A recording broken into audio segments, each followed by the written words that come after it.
Bom dia! Nós tivemos uma pequena falha técnica, a gente teve um problema, estamos com muitas pessoas em acesso e esse acabou sobrecarregando um pouquinho. Nós tivemos esse pequeno ajuste agora, o novo link.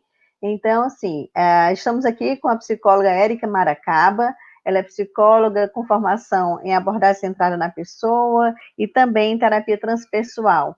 E ela vai ter esse momento com a gente para falar sobre essa finitude, um momento tão atual, né, diante dessa pandemia. Então, nós estamos aqui com a nossa live Finitude e Tristeza, a relevância da aceitação da vida cíclica para a saúde mental. A psicóloga Érica estava falando e a gente vai dar continuidade, né, vai precisar retomar um pouquinho esse início que ela estava falando, para que todos vocês possam aproveitar esse momento com uma fala tão relevante.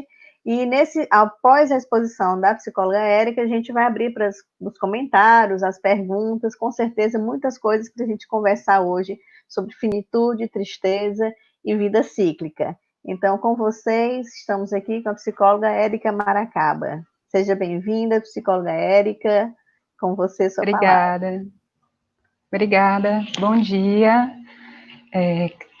Não sei de onde parou, então queria agradecer por esse convite, por participar dessa semana de enfermagem, com esse tema que me é tão relevante, acho que para o momento e de uma maneira geral para a saúde mental, pelo menos pela perspectiva que eu vou apresentar. Eu sou psicóloga clínica, desde que me formei, né, fui para o campo da psicoterapia, e a enfermagem, ela está presente na minha vida desde pequenininha, porque a minha mãe é enfermeira, então eu lembro que na infância eu ia muito, quando necessário, ao hospital, e eu ficava muito impressionada com a correria dos corredores, e de como a minha mãe estava sempre com muita pressão. E isso marcou muito para mim. Eu estava até comentando que quando eu era criança, as pessoas perguntavam para mim o que eu queria ser quando crescer, e eu respondi o que eu não queria ser, que era enfermeira. Brincadeira à parte, assim, é uma profissão que eu admiro muito, obviamente, mas acho que desde sempre eu fiquei, assim, de anteninha ligada, assim, como será viver dentro deste ambiente tão corrido, de tanta pressão, né, de tudo tão urgente e emergente, né, como é a realidade da enfermagem. O tema ficou sendo finitude e tristeza, a relevância da aceitação da vida cíclica para a saúde mental, e me veio um termo, né, que eu utilizo, que ainda não é um conceito, que é sustentabilidade emocional. E veio bem a calhar que hoje é o Dia Internacional do Meio Ambiente, e essa visão cíclica que eu quero apontar, ela está muito alinhada com a visão de que nós, seres humanos, somos parte de um todo. E essa vivência humana, ela era muito alinhada em outros tempos, mas eu vou explicando isso no passo a passo, não estou dizendo que também devemos retornar à Era das Cavernas, né?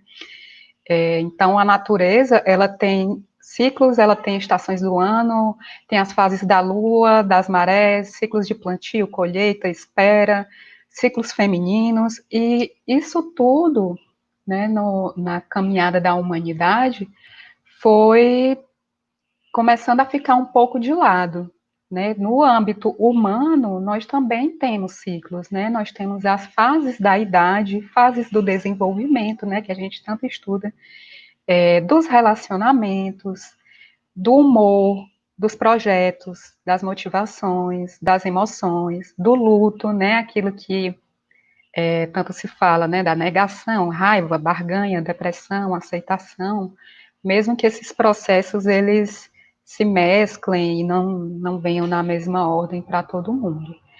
Então, a gente vive num contexto social, né, econômico, em que a visão cíclica ela é vista como indesejável, porque atrapalha a lógica econômica, que é de progresso, de maximização de produção, e isso tudo vai entrando também na subjetividade humana e no cotidiano dos trabalhadores de qualquer área, né? Na enfermagem não é diferente. A não sustentabilidade ambiental e emocional, ela se dá também muito em decorrência dessas ideologias antropocêntricas, né? No momento em que a gente, né, nós enquanto seres humanos, nos colocamos enquanto centro do mundo e tudo enquanto possibilidade para atender, né, os nossos desejos, começa a desequilibrar.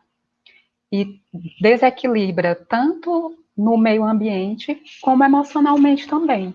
Porque se a gente acredita que o meio externo é ilimitado e funciona de uma maneira para realizar todos os meus desejos, de acordo com o que eu acredito ou com o que eu fui ensinada, de maneira interna isso também acontece. E mais para frente eu vou explicar as reverberações disso para a saúde mental.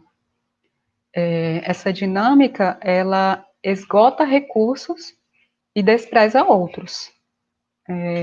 Isso desconecta a gente do ciclo tem uma autora que chama de o ciclo de vida, morte e vida, que na verdade essa é uma visão bem antiga de tradições de muito tempo, dessa visão cíclica, em que tudo tem uma vida, depois uma morte, que funciona como um recomeço, uma gestação de uma nova vida, e depois outra vida.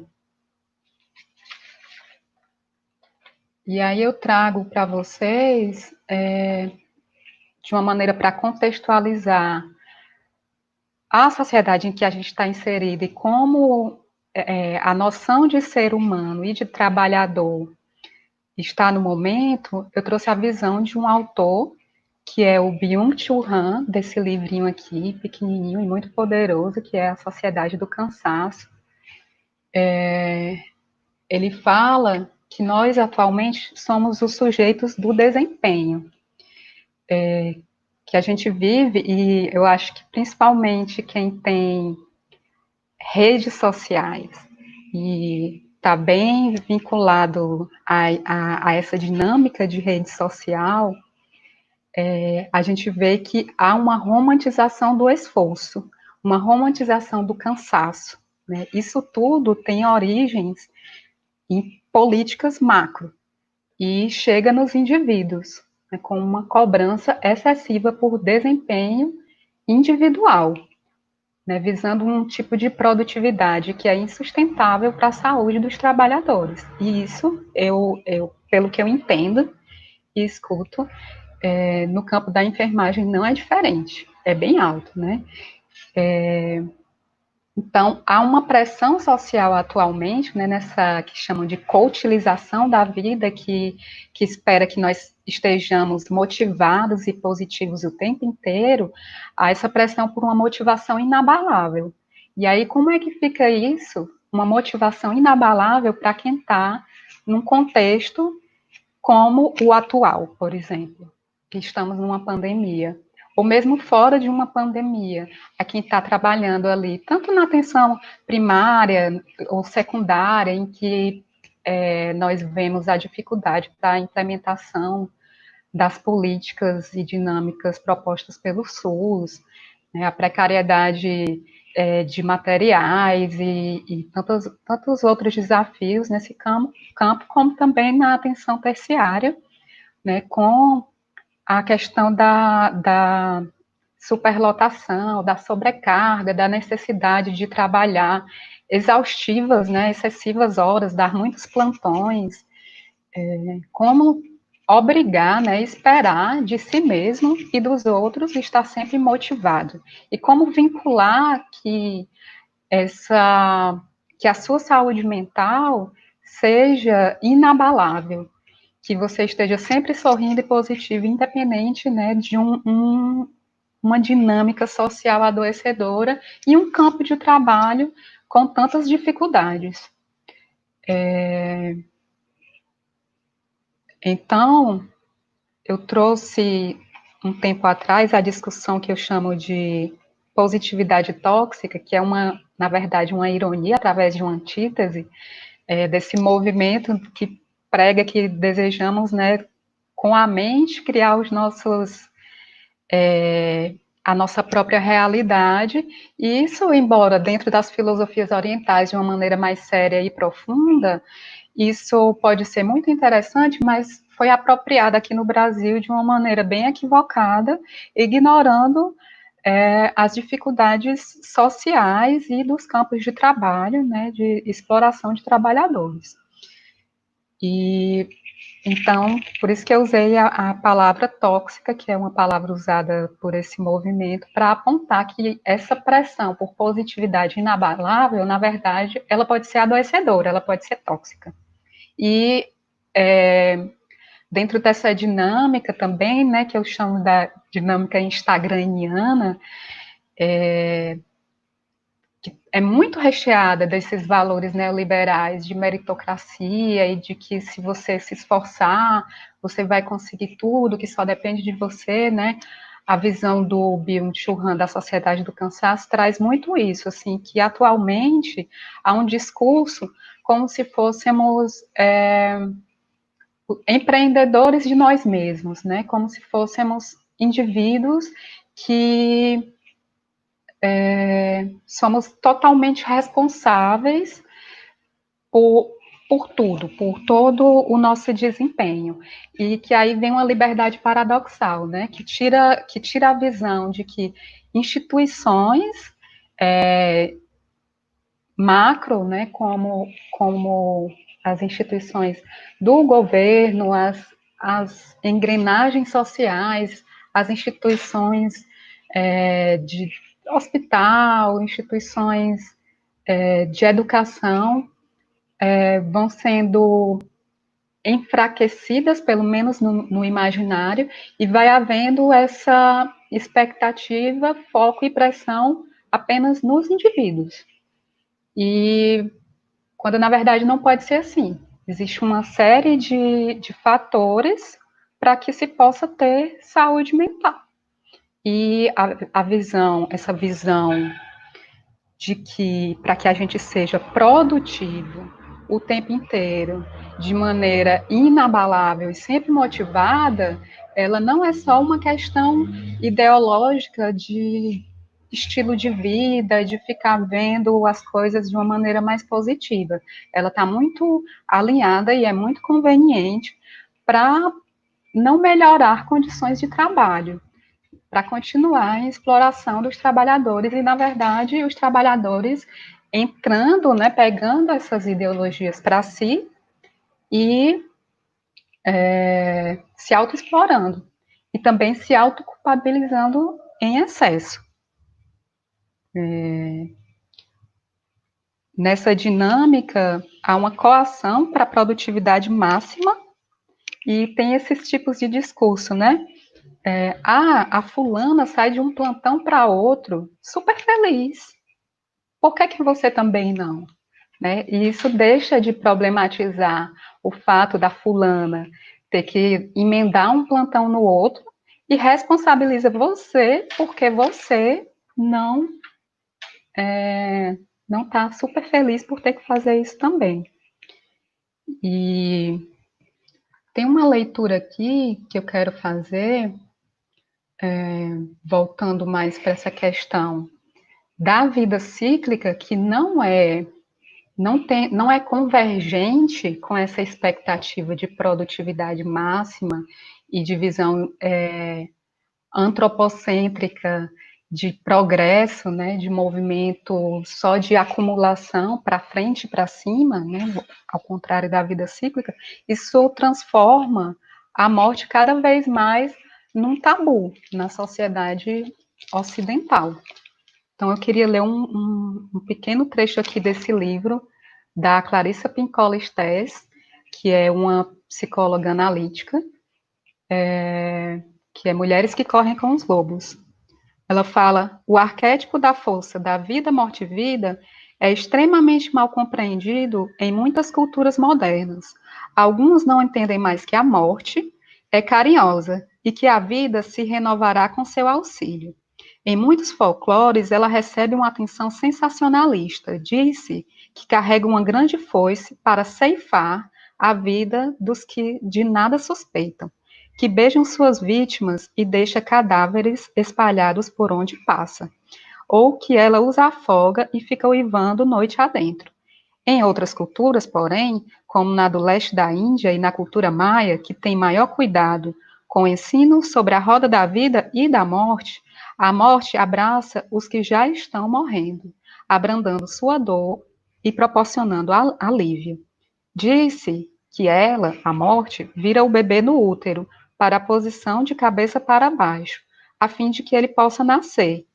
Disse que ela guia as mãos da parteira, que abre o caminho para o leite nos seios maternos, e que ainda consola quem quer que esteja chorando sozinho. Em vez de criticá-la, quem a conhece, em seu ciclo completo, respeita sua generosidade e suas lições. Fica parecendo tudo muito desconectado, mas o que eu estou querendo apontar aqui é que essa visão e essa dinâmica social em que a gente está inserido é incompatível com isso daqui e faz com que a gente não valorize os fins dos processos, esperando uma expectativa de nós mesmos irreal, insustentável. E isso é adoecedor.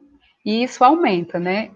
Não é de se admirar que num período em que se fale tanto de bem-estar, tanto de saúde mental, em que esteja aí, como dizem, né, bombando nas redes, temas sobre saúde mental e viver bem, que as pessoas estão adoecendo tanto psiquicamente. Então, quando eu trago que a tristeza e a finitude são importantes para a saúde mental, inclusive nessa visão em que se a gente se cobrar, estar sempre com o mesmo desempenho, como se é cobrado, né, em vínculos de trabalho, se a gente trouxer para a nossa visão mesmo da vida de maneira geral, a gente vai adoecer. E aí não é à toa também que a gente seja uma sociedade que consuma tantos medicamentos, né, ansiolíticos, antidepressivos, remédios para os mata-leões, né, para dormir, porque as dinâmicas são, de fato, insustentáveis para a subjetividade humana. No campo do trabalho também, por esse excesso de individualização de questões que são maiores, há um enfraquecimento político, há um enfraquecimento de organização política para lutar pelos direitos dos trabalhadores. Então, assim, essa visão toda da sociedade do desempenho, da sociedade do cansaço, ela é muito coerente, ela é, na verdade, fruto desse neoliberalismo. Esse neoliberalismo das cooperativas, né, que as cooperativas de poucos direitos, de poucas seguranças, de uma suposta liberdade, de uma facilidade maior, mas que não é sustentável. O preço cai porque não contempla a saúde mental e nem outras coisas que são importantes para a saúde do trabalhador de maneira geral. Então, diante desse panorama político, eu trago aqui alguns pontos, né, para a gente pensar assim, tá, então como cuidar melhor da saúde mental? Existe um ponto que não é do âmbito individual, que é isso que eu estou falando, de políticas públicas, saúde mental é coletiva. A gente pode e deve buscar maneiras, que eu vou falar mais adiante, de cuidar melhor de nós mesmos individualmente, de quem nos cerca também, mas também há uma luta que ela é coletiva. E, inclusive, a não visão nossa, assim como da não visão cíclica, da não aceitação de emoções consideradas negativas, a visão extremamente individualista, que tira a noção de coletividade dos seres humanos, também é adoecedora. Então, fortalecimento de vínculos também pode melhorar a saúde mental. E dentro, né, se a gente vive numa cultura que não aceita a morte, e quem trabalha com a morte cotidianamente, corre o risco ou de se endurecer, ou de padecer demais. E aí fica esse jogo de cintura complicado, que pode ser diferente se a gente pensar o cuidado de uma maneira mais ampla, não nessa visão quase mercadológica de resultados, né? Então, é a cura ou é a perda? Mas e o cuidado no meio disso? E o contato com o paciente, seja, né, no leito ou numa comunidade através de um serviço público, ou na clínica, como na psicologia ou na psiquiatria, existe muito além dos números. E existem muitas pequenas vitórias no cotidiano. A gente tem uma lógica muito daquela coisa assim, não fez mais do que sua obrigação.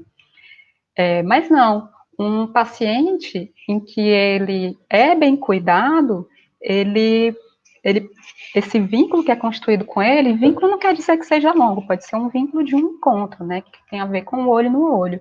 Ele já pode ser uma maneira também de enriquecer a nossa subjetividade, embora com esse risco de não saber lidar com as perdas, que é mais do que do enfermeiro, ela é cultural, ela está em todos os campos e precisamos rever isso.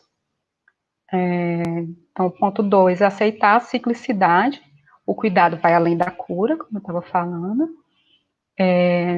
a valorização do cuidado independente da morte, cuidado principalmente é acolhimento, a aceitação da limitação por um lado, mas também com o reconhecimento do que pode ser feito. A aceitação da tristeza, da falta de motivação inevitáveis à experiência humana e na saúde. Quando tentamos ser robôs da produtividade, da positividade, nós adoecemos. Existem mortes pequenas cotidianas em nós mesmos, né, dos ciclos. No início eu estava falando da gente aceitar os ciclos de relacionamento, os ciclos internos, esses ciclos, né, na enfermagem estão ali para quem trabalha na atenção terciária diariamente, né, e a cultura é que acaba dando uma tonalidade diferente disso. Óbvio, não diminui, claro que é doloroso, mas essa visão toda da morte agrava, piora o sofrimento psíquico dos trabalhadores de saúde. Também, se o profissional não estiver dando conta, tiver em sofrimento psíquico também, hoje em dia já há uma atenção melhor aos profissionais de saúde, né? É importante buscar ajuda, se puder, paga, se não puder, gratuita. Existem locais para buscar isso. Está bem longe de ser o ideal, mas é necessário reconhecer, assim, a sair dessa lógica de que é assim mesmo, né? Dar atenção. Uma pergunta que sempre me volta à cabeça, que eu já ouvi num congresso uma vez, é: quem cuida da saúde de quem cuida da saúde dos outros? Então, quem cuida da saúde mental dos trabalhadores de saúde? É muito importante atentar para isso. Um ponto relevante também é não se culpabilizar em excesso, entendendo a realidade. Todo esse entendimento do contexto macro não é inútil, não é no sentido de, mas o que eu posso fazer? A realidade é assim. É importante entender aonde os nossos pés estão pisando para ter a dimensão do que é nosso e do que não é, do que pode ser feito. Excesso de culpa adoece também. E não é fácil mesmo, o sofrimento não é uma derrota, embora a cultura da gente atualmente esteja dizendo isso. A tristeza não é uma fraqueza e é parte do processo humano e deve ser aceito. Eu fico aberta para perguntas e esse conteúdo é muito amplo. Tentei correr aqui e fico aberta para a discussão. Muito obrigada.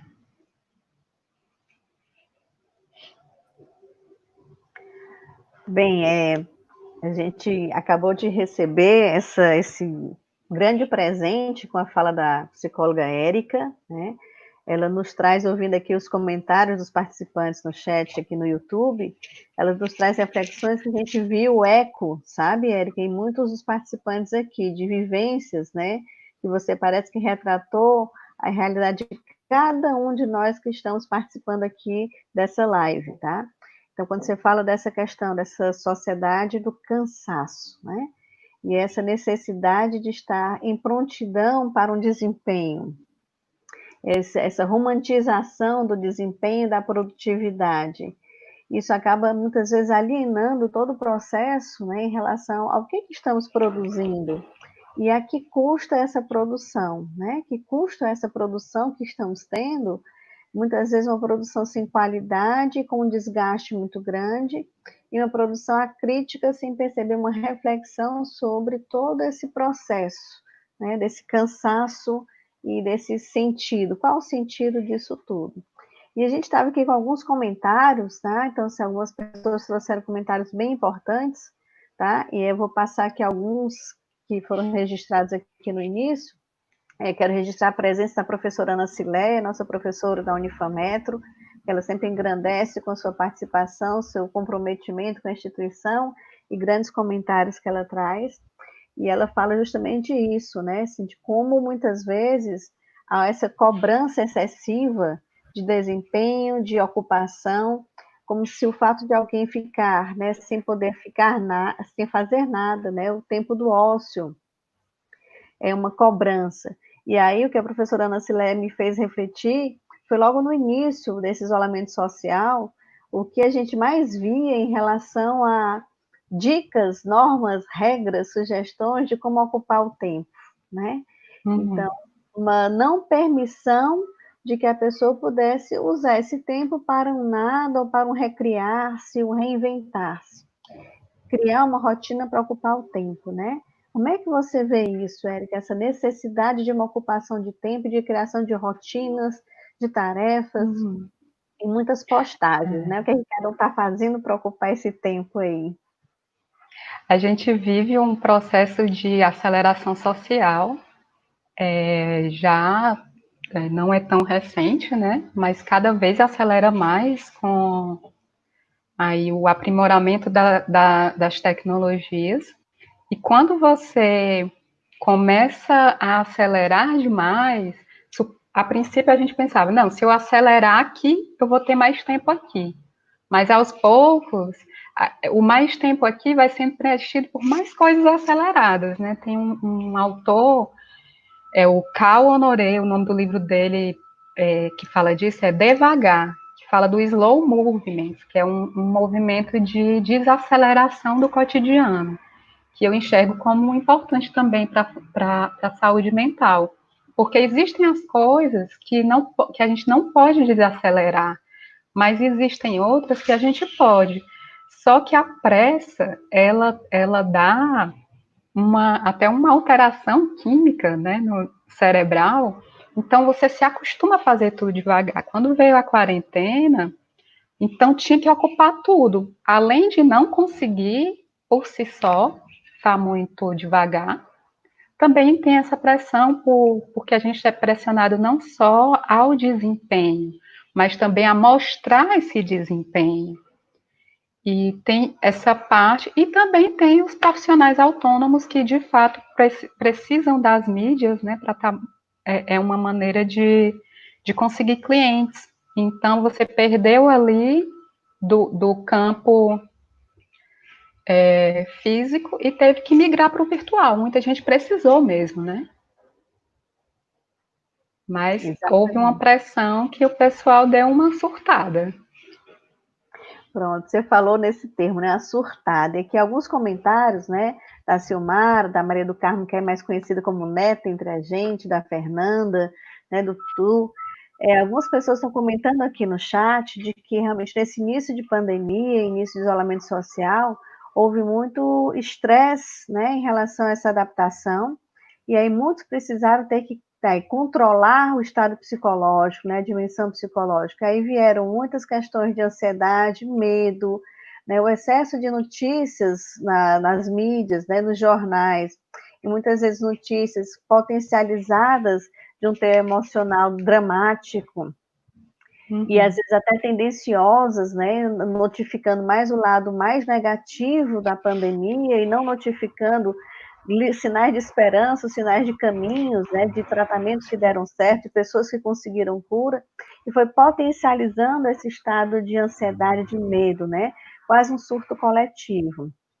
E a gente chegou a situações drásticas, né, assim, de números de suicídio, de pessoas com situações muito complicadas em relação à atenção psicológica. E algumas pessoas comentaram aqui, e o acesso a isso, né? Então, a gente acabou vendo algumas instituições abrindo espaços de escuta psicológica gratuitamente, né, online, para dar atendimento a essa demanda emocional que surgiu. Como é que você vê isso, Érica? O serviço de psicologia, né, dessa rede de saúde mental, cuidados em saúde mental diante desse período de pandemia. Primeiro, eu queria só fazer um parêntese aí, que enquanto indivíduo, né, também eu acho que é importante, o professor Paulo estava falando no final da outra live, do excesso de informação. Eu acho que há também esse excesso que precisa ser reduzido. A gente fica se entupindo, né, de notícia, notícia, notícia, opinião, meme, e é tudo muito rápido, então o que tinha alguns momentos durante o dia, durante a quarentena, era o tempo todo ali na tela. Então é uma enxurrada que vai mesmo dando desespero. Foi muito, as pessoas, assim, de fato foi potencializada muita questão da ansiedade, de pânico na população, assim. Existem, né, algumas plataformas, algumas instituições que abriram atendimento gratuito online, também para violência doméstica, né, mulheres em situação de violência doméstica, porque também foi um número que subiu muito. No fim das contas, a quarentena, além de tudo, forçou as pessoas a conviverem. Tinha um parente que vivia na mesma casa que não convivia. Então, isso já é um grande desafio, porque a gente tem tido dificuldade de convivência, de relação, né, de uma maneira mais profunda. E aí o isolamento fez isso também. É. E isso acabou gerando uma necessidade de adaptação de todos nós, né? A gente chama ajustamentos criativos, atualizações do nosso potencial. A Alice, ela disse que no início do isolamento, né, algumas pessoas conseguiram estabelecer um certo equilíbrio, mas nem todos, né? E que algumas vezes as pessoas acabam entrando numa questão muito grande de comparação, né? Porque que uns conseguem e outros não. E algumas pessoas usam um termo assim, tem algumas pessoas que são fortes, né? E outras não são fortes. É o termo que as pessoas acabam usando. Então, como é que você compreende isso, Érica? As formas diferentes que as pessoas têm de lidar com esses desafios, né? Então, quando você fala no tema, né, a finitude à vida cíclica, o que você acha que contribui mais para que algumas pessoas, e o que nós que estamos aqui participando, podemos contribuir para que haja uma melhor forma de lidar com essa finitude e com a vida cíclica, né, de trazer isso como uma realidade para que a gente possa pensar e lidar melhor? Uhum. Essa expectativa por ser forte, entre aspas, né, nesse momento, ela já é um sinal da não visão cíclica das coisas, da não aceitação da tristeza. Como é que a gente vive um momento desse, né, uma pandemia, né, dimensões do globo inteiro, e de tanta morte, de tanta tristeza, de questões políticas absurdas. Como é que a gente vive esse momento e está inabalável? Aí eu volto para a questão da sustentabilidade emocional. Esse momento, na verdade, da minha perspectiva enquanto psicoterapeuta, está não o tempo inteiro, óbvio que a gente deve buscar outras possibilidades também durante o dia, mas está um pouco triste, está um pouco enlutado, é, um pouco perdido. Eu acho que é muito mais saudável do que estar inabalável, porque o estar inabalável o tempo inteiro, forte o tempo inteiro, esses resquícios emocionais estão indo para algum lugar. E quando eles vão para um lugar em que não podem aparecer em canto nenhum, não podem nem ser admitidos pela pessoa, eles se potencializam, muito fora do nosso campo perceptivo. E aí é que os adoecimentos psíquicos acontecem. Quantas histórias a gente escuta assim? Ah, mas a fulana com depressão, mas a fulana sempre tão motivada, sempre tão alegre, talvez seja justamente esse o problema. Então, a tristeza, ela é um sinalizador de que algo não está bem, e ela pode funcionar como um reajustamento da rota. Agora, quando você segue, atropela a tristeza e vai sempre reto, você pode ignorar muitos sinais. E aí você pode dar de frente com um muro, chamado depressão, por exemplo. E aí fica bem mais complicado. Verdade. A gente está aqui com o comentário da Fernanda Oliveira, que a cobrança muitas vezes vem enraizada na criação dos nossos pais, né? Pais, mães. O fato de termos que sermos bons alunos, tirarmos boas notas, aprendermos coisas novas na infância, essa cobrança por desempenho. Tem. A questão Então, essa cobrança por desempenho. já é desde cedo, né? E há uma comparação também com outras crianças. Há, na verdade, vários demarcadores, inclusive nas instituições de ensino mesmo, né? Não só por parte da família, mas também alguns demarcadores que sempre isso, assim, o que demarca a criança que está bem empenhada? É a nota, é tal coisa, é tal coisa. Então, ainda tem essa parte, né? Não fez mais do que sua obrigação, numa nota boa. E aí, quando é ruim, aí é o castigo, a repressão. E a criança, ela cresce, né? E faz isso consigo mesma, enquanto adulta. Por isso que eu estava comentando, assim, né, na realidade, né, de quem trabalha com saúde, o tanto de gente que você ajuda, mas o quanto isso vai no não fez mais do que sua obrigação. E aí, um erro ou uma coisa que, por uma fatalidade mesmo, já vem com um peso muito maior. Acho que isso faz parte também da nossa visão de educação no Brasil. É, muito pertinente, Érica. Eu fiquei aqui com um comentário que a Neta trouxe, né? Ela botou assim, Neta também da enfermagem, e ela disse assim como a nossa profissão, algumas pessoas têm um poder curativo, essas lives têm feito a gente repensar, nos avaliar um pouco e nos desacelerar, sabe? Então, bacana esse comentário da Neta, de trazer essa reflexão de que esses eventos acadêmicos, né, científicos, eles servem também para a gente não pensar apenas no nível técnico e no nível científico do profissional, mas necessariamente esse teor da humanização em saúde, né? Eu acho que é redundante a gente falar em humanização em saúde, porque é óbvio que a gente, para trabalhar com saúde, tem que partir de uma postura de respeito ao ser humano.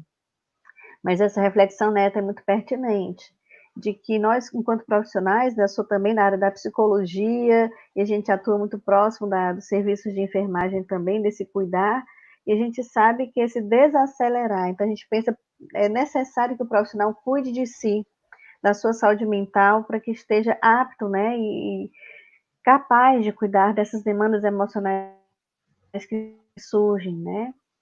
Outras pessoas estão falando aqui que nesse período não dá para estar inabalável, com tantas mortes, perdas, riscos, sobrecarga de trabalho, dar conta dessas demandas, né? Érica, eu acho que você trouxe grandes reflexões para todos nós, né? A gente já está com o nosso tempinho bem encaminhado. Eu queria agradecer a sua participação, sua fala foi muito rica, certamente sensibilizou a todos nós sobre essa necessidade de repensarmos, né, esse processo de automotivação, né, você usou um termo muito interessante, a co-utilização da vida, né, esse processo de motivação inabalável continuamente, e eu acho que o grande termo é essa ideia de permitir os humanos, né, permitir de forma mais produtiva,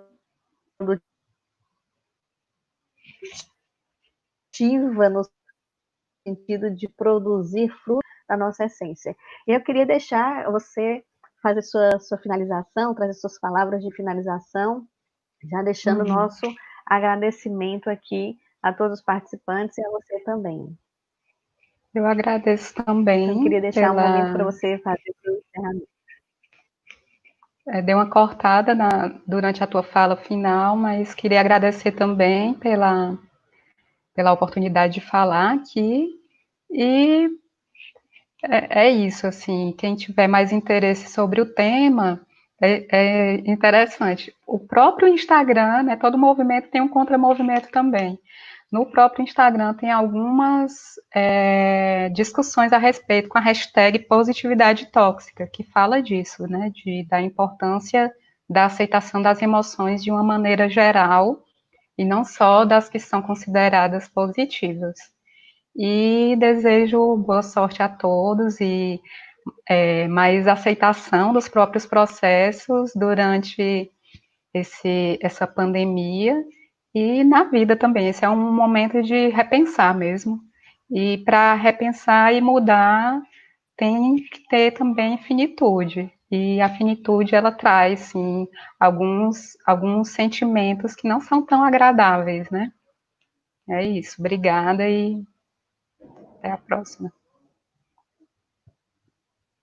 A gente agradece, Érica, foi muito engrandecedor, e a gente deixa aqui para os participantes o QR Code, né, e o link para a frequência, né, desse evento. Espero que a gente possa ter outros momentos com vocês, nossos eventos. Érica, muito obrigada pela participação, e seja muito bem-vinda à nossa instituição, viu? Muito obrigada. Tchau. Tchau.